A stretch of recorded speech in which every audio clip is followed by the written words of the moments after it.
हमारे प्यारे भारतवर्ष के करोड़ों दलितों, पिछड़ों, अति पिछड़ों, पसमानदा, आदिवासी और हमारे जो अक़लियत के करोड़ों भाई हैं, उन सब की लड़ाई और उनके संवैधानिक अधिकारों के लिए लड़ने वाले हम सब के प्रिय न्याय योद्धा राहुल गांधी जी, मंचासीन सभी महानुभाव और मेरे सामने इस सभागार में बैठे दिल्ली के कोने कोने से आए अलग अलग समाजों के हमारे अग्रणी नेता और संविधान के लिए लड़ने वाले योद्धाओं। एक शायर ने कहा है कि वतन की फिक्र कर नादां, मुसीबत आने वाली है।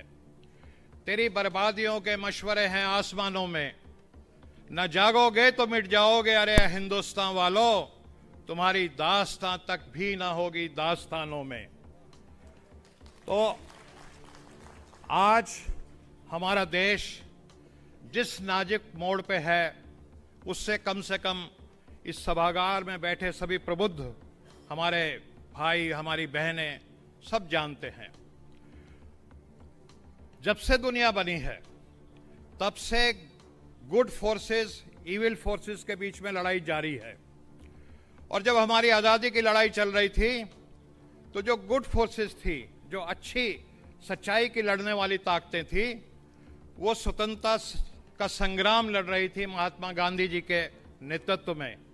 और आज उन्हीं महात्मा गांधी जी के नेतृत्व में जिनका आज शहीदी दिवस है, और वही ताकतें जिन्होंने महात्मा गांधी की हत्या की, वही ताकतें उस समय अंग्रेजों के तलवे चाट रही थी, उनकी मुखबरी कर रही थी।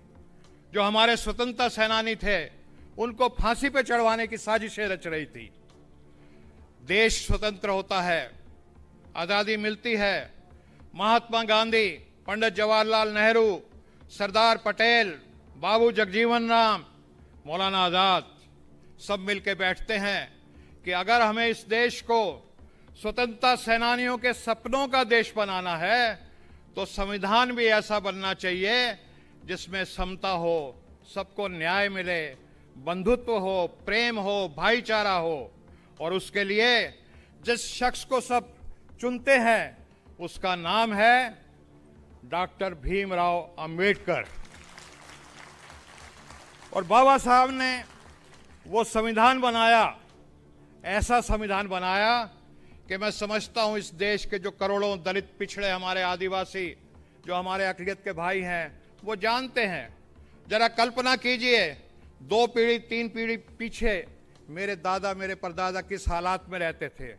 उनको शिक्षा से वंचित रखा जाता था, मान सम्मान से वंचित रखा जाता था, आगे बढ़ने के अवसरों से वंचित रखा जाता था।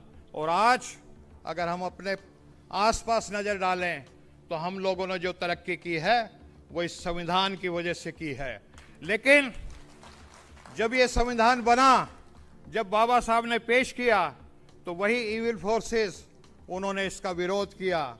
26 नवंबर 1949 को बाबा साहब ने देश के सामने संविधान रखा, लागू 2 महीने बाद हुआ।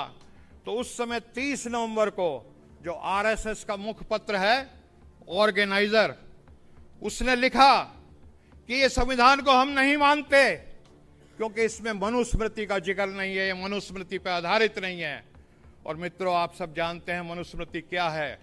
मनुस्मृति जन्म और जाति के नाम से आदमी का भविष्य तय करती है। आपने किस जाति में जन्म लिया, आपने किस वर्ण में जन्म लिया, उसके हिसाब से ये तय हो जाता है कि आप शिक्षा ले सकते हो कि नहीं ले सकते, आप धन संपत्ति रख सकते हो कि नहीं रख सकते, आपको जन्म से लेकर मृत्यु तक मान सम्मान मिलेगा या आपको जलील किया जाएगा, ठोकरें मारी जाएंगी, अपमान किया जाएगा। और वही ताकतें अभी पिछले दिनों आपने पढ़ा कि कुंभ के मेले में एक मनुस्मृति पर आधारित 3 फरवरी को बसंत पंचमी में एक नया संविधान रखने जा रही हैं। और उनके मंसूबे हैं कि अगले 5-7 साल में वो उस संविधान को लागू करने में कामयाब हो जाएंगे। लेकिन पिछले लोकसभा में भी आपने देखा, 400 सीटें दे दो और हम संविधान बदल देंगे।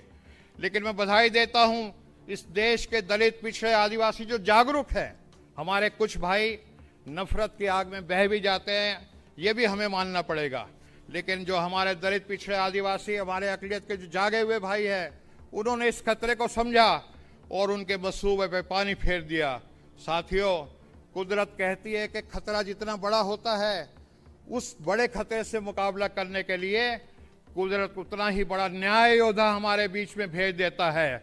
और आज जो न्याय योद्धा हमारे बीच में उस खतरे को लड़ने के लिए बबर शेर की तरह लड़ रहा है, उनका नाम आप सब जानते हैं। अगर मैं अपने मुंह से कहूं जी,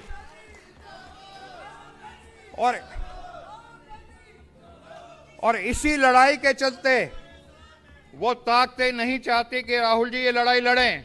और आपने देखा कि हमारे देश के बहुत सारे जो नेता थे, राजनीति के नेता थे, वो ईडी, सीबीआई, इनकम टैक्स पर सबसे डर के आज बिलों में घुस गए हैं। वो सामने नहीं लड़ाई लड़ते, या बड़े बड़े जो पूंजीपति हैं उनकी शादियों में जा करके नाचने गाने का काम कर रहे हैं। लेकिन राहुल गांधी गरीबों के साथ खड़े हैं, ये सब आप जानते हैं। तो इनके ऊपर तमाम मुकदमे, कभी इनका घर छीन लिया जाता है, इनको बेघर कर दिया जाता है, कभी इनकी संसद सदस्य छीन ली जाती है, और आए दिन इनको धमकियां मिलती हैं हत्या करने की। लेकिन राहुल गांधी हिमालय पर्वत की तरह अडिग होकर के उन ताकतों से लड़ रहे हैं, और हम सब मिल करके राहुल गांधी जी का अगर साथ देंगे, इनके पीछे खड़े हो जाएंगे, तो वो दिन दूर नहीं कि वो ताकतें जो इस देश में बराबरी नहीं चाहती, वो नेस्तनाबूद हो जाएंगी। तो मैं ज्यादा नहीं कहूंगा, इन अंधेरों में एक ना एक शम्मा जलाए रखिए, इन अंधेरों में एक ना एक शम्मा जलाए रखिए। सुबह होने को है, माहौल बनाए रखिए। एक किरण नूर की जुल्मात में भारी होगी, रात उनकी ही सही, सुबह हमारी होगी। जय हिंद। बहुत बहुत धन्यवाद डॉक्टर अनिल जैन जी। अब मैं निवेदन करूंगा हिंदू कॉलेज के इतिहास के प्रोफेसर रतन लाल जी, जिनको पूरे देश में बहुजन समाज के लोग सुनते हैं और वो बहुजन इतिहास के बारे में हमेशा विस्तार से पहले अध्ययन करते हैं, सैकड़ों किताबें पढ़कर उन्होंने एक एक चीज़ का विश्लेषण किया है।